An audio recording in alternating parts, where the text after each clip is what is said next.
Ladies and gentlemen, good evening and welcome back to our channel once again. And it is my hope and prayer that the video is going to find you guys in good health. Personally, I am fine, as you can see. Kisumu is fantastic, and maybe you could also let me know where you're watching the video from, the county or the country, in case you are out of the republic. Ladies and gentlemen, the other day on this channel, I talked about the possibility of Ndindi Nyoro and Babu Wino's ticket. And the response to that video has actually shocked me. Majority of those who responded believes that that ticket can actually easily defeat William Ruto, and most people were in agreement that they can easily vote for that particular ticket.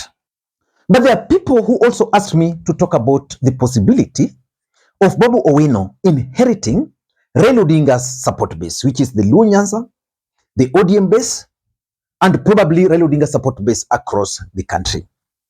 I think we'll talk about that video tomorrow.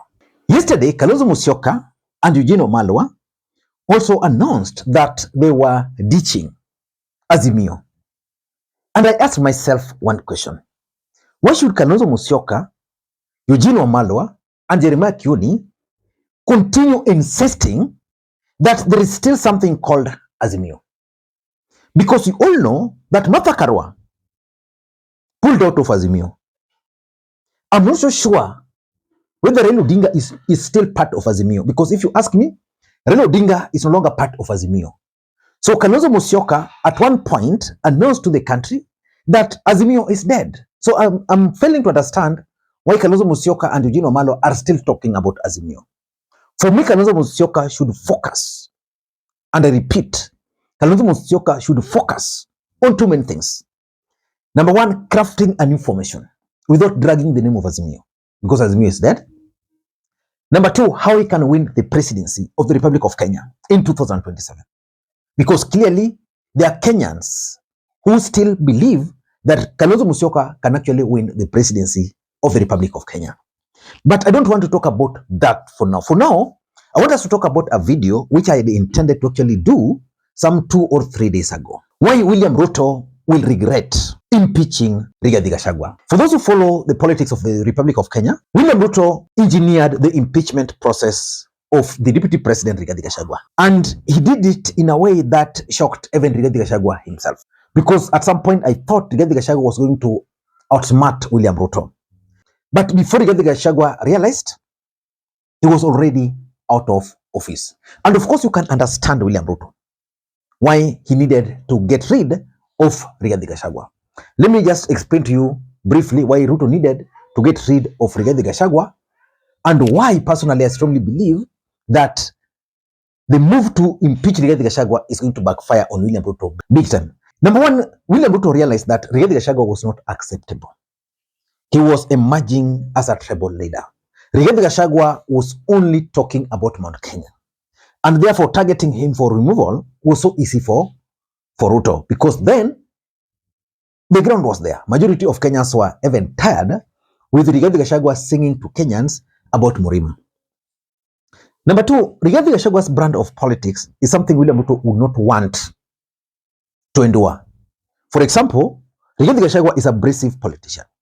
It means, for example, whenever William Ruto wanted to make appointments, he would go to Ruto and tell him, I want these people to be appointed, and stick by it. So at some point, William Ruto got tired with his brand of politics. Number three, Rigathi Gachagua was also ambitious. In politics, there is one cardinal rule that you should never express your ambition early enough. And of course, Rigathi did it to an extent that he was not trying to outshine the boss. Remember, William Ruto is the president of the Republic of Kenya. Robert Greene is telling us you should never outshine the master. Rigathi was very clear that he would want. Rigathi was very clear that he also wanted to become the president of the Republic of Kenya in future. But William Ruto had his succession game plan. Therefore, he had to pave way. And of course, there is also this politics of Mount Kenya kingpin. And this one I keep on telling you. There is no way William Ruto will allow any other politician to emerge out of Mount Kenya as a kingpin. There's no way. He tried stopping Uhuru by taking control of Jubilee Party. When Rigathi started emerging, stopped. Ndindi Nyoro, I don't know where Ndindi Nyoro is, but I think Ndindi Nyoro has also been stopped. So, Rigathi wanted to become Mount Kenya kingpin. Ruto cannot allow that to happen. And Ruto had to leave him. Ruto had to kick him out. And of course, there is also the story about the 2000. Of course, there's also the story about the coup, the Gen Z coup, which Rigathi Gachagua is being implemented. And of course, there's also the story of the Gen Z coup, which William Ruto and his allies are accusing Rigathi Gachagua of hijacking. In fact, someone was telling me that, Lee, you know, I was talking to one of the insiders in ODM party. He was telling me, Lee, as ODM party, you've always participated in these demonstrations. But normally it reaches a point where you cannot. And he gave me example of Azimio protest. You remember the day Raila Odinga traversed Eastlands, then he was coming to Nairobi with that huge group of people, multitude, almost 1 million people. Then the police managed to actually stop them, including almost eliminating Raila Odinga. He told me what happened in parliament was aided, that probably someone compromised the security. And that's why the security was able to access parliament, that someone compromised parliament security. And that's how Gen Zs were able, because he was giving me example, Gen Zs were coming in a formation, but the security were like, poo, poo, poo, watu wanakuja chini. Yeah, he told me that in an ordinary circumstance, that would not have happened. So that coup, Ruto wanted an opportunity to kick Rigathi Gachagua out. But will William Ruto succeed after kicking out Rigathi Gachagua? I don't know. Because for me, I strongly believe that at the end of the day, William Ruto will regret that move. But before we get into all those details, in case you're watching this channel for the first time, please take a second or two, click that subscribe button so that next time we produce a video like this, YouTube will automatically notify you. And the subscribers, I want to continue thanking you guys for your continued support. Because without that support, this channel cannot be where it is. Ladies and gentlemen, without any further ado, allow me to dive in. And I want to go straight to the point. Number one, Ruto is going to regret because Professor Kithure Kindiki might not bring the desired changes in government. Let me ask you, is there any magic that Professor Kithure Kindiki is going to bring to this government, which Rigathi Gachagua could not? Because for me, Kenya Kwanza as a government has already failed. And Rigathi Gachagua was part of that failure. I see Professor Kithure Kindiki joining that failure battalion. There is nothing much Professor Kithure Kindiki is going to bring on the table. There's no magic. No magic at all. So that's number one. Number two, William Ruto is going to face the shock of his life in Mount Kenya. The kind of rejection William Ruto is going to face in Mount Kenya is still jogging along Mount Kenya. William Ruto is going to be shocked by the kind of rejection from the mountain. That rejection is being compounded by the fact that Rigathi Gachagua was impeached, and most of the mountain believes that Rigathi Gachagua was impeached because he was pushing for the interest of the people of the mountain in government, which William Ruto is not interested in. Remember, William Ruto told the mountain that Raila Odinga was a bad man. Uhuru Kenyatta was a bad man. Then Ruto goes ahead and starts working with Raila Odinga. The mountain are waiting for him. So he's going to be rejected. Which takes me to my third point. The demand by ODM party. You see, the mountain will reject Ruto. And once the mountain rejects Ruto, it means William Ruto is going to be desperate for a particular voting bloc, which is ODM voting bloc. Let me ask you, without Mount Kenya, without Raila, where can William Ruto get the votes? Just asking. Nowhere.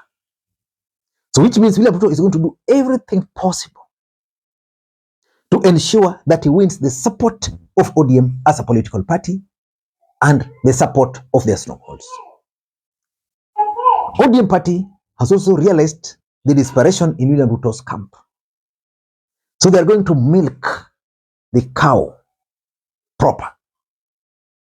That was not going to be that was not going to be possible. And I can assure you that was not going to be possible if Rigathi Gachagua was still the deputy president. Because William Ruto would have managed to persuade Rigathi, mend fences, and then the mountain probably would have still been intact. So the demands by ODM is going to be so high. Ruto will be forced to meet them because ODM party is William Ruto's only hope of winning re-election in 2027. Number 4, there is also something which is cooking. The reaction from Rigathi Gachagua. Rigathi Gachagua has been impeached. Uhuru Kenyatta retired, frustrated, silent somewhere. But Rigathi Gachagua is someone who is known to be speaking his mind. Has been impeached. He is fearless. What is his next move? What is Rigathi Gachagua planning? Swala nyeti there.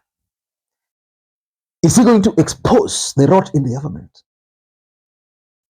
Is he just going to give them problem? Is he going to unite the opposition? Brings me to my last point. The impeachment of Rigathi Gachagua has provided the opposition with an opportunity to unite. Opposition was divided. Kalonzo this side, all those.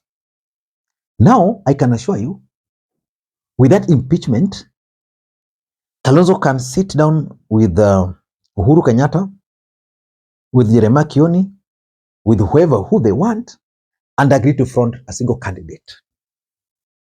Because now the enemy has now been narrowed down to one man called William Samoei Arap Ruto. So me, at the end of the day, William Ruto is going to regret the day he engineered the impeachment of Rigathi Gachagua. He's going to lose big time, even in terms of members of parliament. Places like Nairobi, where William Ruto had MPs, places like Mount Kenya, where he had all MPs, places like Nakuru,